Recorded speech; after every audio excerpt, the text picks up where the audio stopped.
Hi, I'm Brian, Service Manager at Whole Latte Love, and today I'm going to show you how to remove the housing from your Profitec Pro 700 in case you ever need to get inside.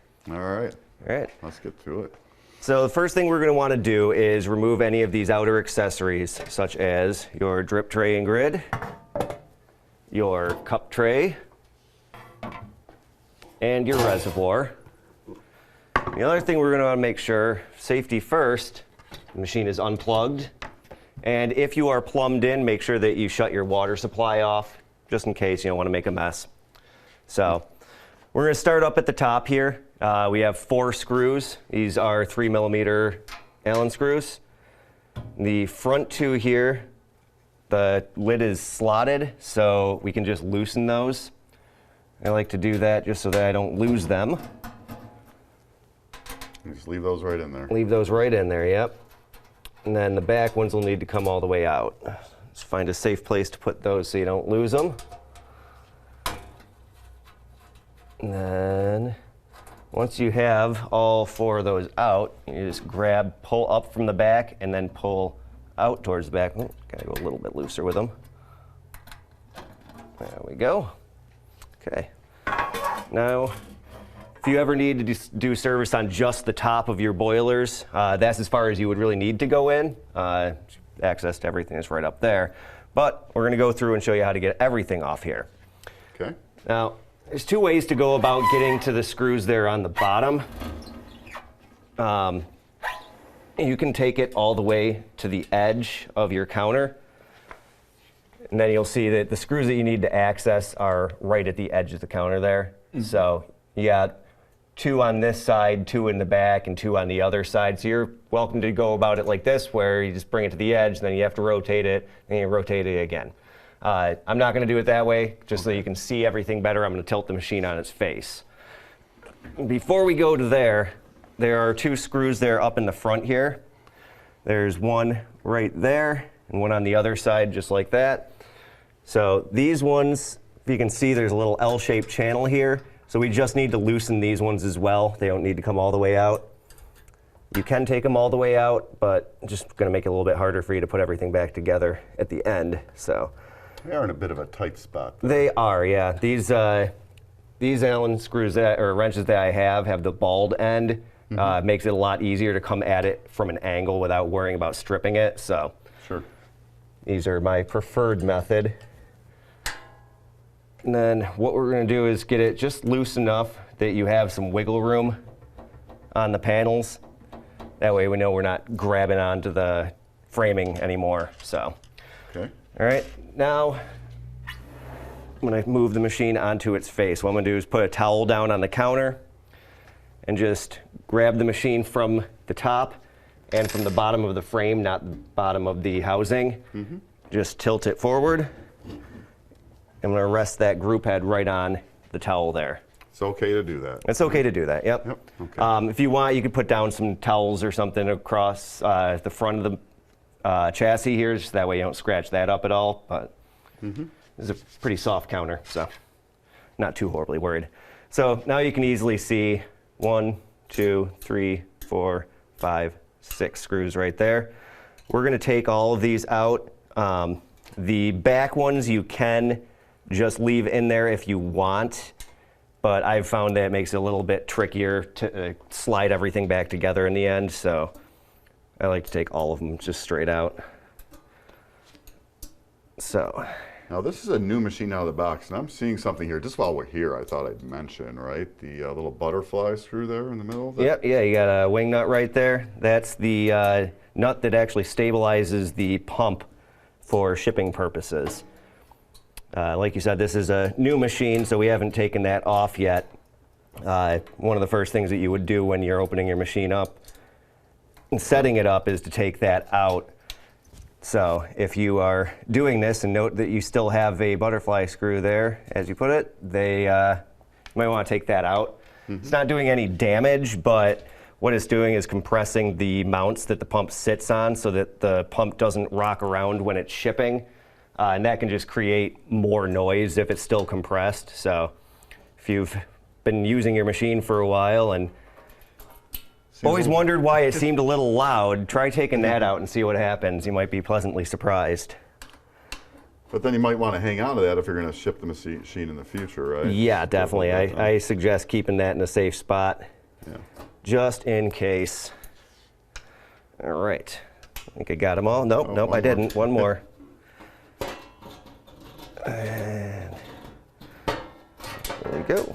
Okay. It all just kind You'll of see, yep, starts it's to all come just going to apart. start coming apart there. So now what I'm going to do is tilt the machine back on its feet.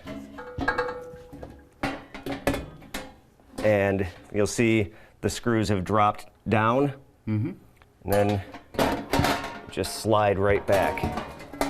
So you kind of keep the three panels as a unit sort of together there. Yep, there's a screw in the upper corner of each spot there. But you don't have to take off to do this, obviously. Correct, yeah. So you could, if you wanted to just access the back of the machine, Mm-hmm. you can just take out those two upper screws and the two that hold it down on the bottom of the bottom. frame, and then slide the whole thing out too. Leave the side panels on? Yep, yeah, you Okay. can do that. I just usually find that taking everything out together is a little bit easier, and you don't have to kind of fight with everything to get it put back together, so. Okay. Okay. Okay, now that we're done with our project, it's time to put the housing back on the machine. So what we're going to do is start from the back here and take the housing, and if you recall the L-shaped channels on the front of the machine right here, we're going to take the two screws on the front of the side panels, slide them into those channels, and then one at a time. I'm going to start on this side. You just lift from the lower corner of the panel just to make sure that the screw's all the way up at the top there. Then just go in there. It's going to be a little awkward, but So again, you're If you- lifting up on the bottom of the panel. yeah, just lifting up as we're doing this. Get So, it all the way up in that channel there. yep, get it snug enough that it's holding. All right, get that one there. Now I'm just holding up on the lower portion of the housing. I'm just going to tighten that one down. And I'm not going all the way tight on them just because you may need to make an adjustment once you have the back end up. So what I'm going to do now is take it just to the edge and find the screw hole. It's in there somewhere. Okay, got it? Got it. Then just tighten that one down. Now you can do it, you can get all those bottom screws in like this. 'Cause Yep. You got, what, 5 more to go here? Yeah.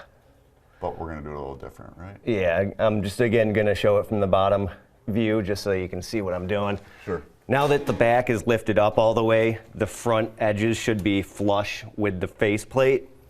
So now I'm going to finish tightening down these screws all the way. There we go. Okay, it's nice and tight.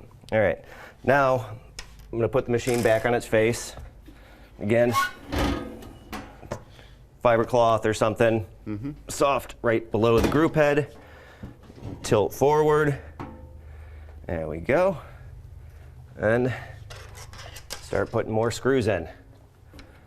2, 3, 4, 5. All right, now everything should be more or less already lined up. So we got that one screw in the back there. So just go ahead, start putting all of them in. And the same thing as before, don't go all the way tighten just in case you need to make any kind of adjustments. I always wait until I know that everything's straight on it before I tighten it down all the way. And there's no rhyme or reason behind which ones you put in first. Like I said, I always put that one in first when I'm starting just because it helps pull everything together. But after that, it doesn't matter which order you put the screws in. It's not like tightening down a car wheel or something where you have to go cross pattern or anything funny like that. Just as long as you remember everything you got to tighten down. So at that point, everything's good. I'm just going to feel along the front faceplate here. Everything feels flush. My back panel looks flush. So I'm good to start tightening everything down. So just go down. Just go right around the outside. till we got everything done. And our last one here. There we go. Now, Really? just put it right back down. We're just going to take a quick look. Make sure one last time. You You're see? just checking all the seams here. Yep. Yeah. Sometimes you'll have something like that happen where it doesn't go in all the way.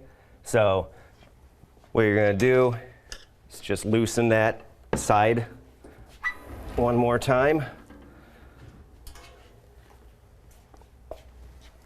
See right there? That was not seated in all the way. So just going to loosen that up, push it in. This is where it's a little bit easier when you have it down flat, because obviously it's tricky to push and things hold when you're it. holding it. So what I'm going to do is just, So the hang at the edge of the counter is the way to go here. yep, definitely. This is the preferred way to go, just because it's just easier, safer. You're not going to drop the machine doing this, as long as you don't go too far this way at least. So, and now you can see we bridged that gap there. Okay. Any Then- other areas we should be looking for that, you know, the fit here? Yep. along the Just back? anywhere you have a seam between the two, because keep in mind the back panel here is not attached at the bottom. It's only attached to the side panel from the top. So making sure that the back bolt on the bottom is all the way in too, because otherwise you'll get a seam down here. Sure. You won't usually have a seam up here just because of that top screw. So just anywhere there's a seam, just keep an eye out. Okay. Okay. And then last thing is our top. Again, slotted, so we can just slide it right in. And then I start with the top. Make sure that your back holes are lined up. Tighten that one down. Then just gonna do the same thing over here. Make sure that I'm lined up. Tighten that one down. Then just the last two screws to put in. Oh, and does So- the top have the lip over here, right? Yes, yep. So let's talk about just the Oh, yeah, proper definitely, position yeah, of that, yeah. right? Good 'Cause point, this yes. gets done wrong a lot of times. So the lip that comes down from the cup tray goes over the reservoir. Carrier there thing, yeah, okay. Yep. Okay. So get that last screw in there. Now, the last thing you'll want to do is just, once you're ready to start the machine up, run some water through it, get that pump running so you can listen for any rattling. That's usually just going to be one of the screws wasn't down tight enough or something of that nature. So just go through and make sure you retighten everything. And that should resolve any kind of chattering you may have. All right, Brian, thanks for taking us through that. Yeah, not a problem.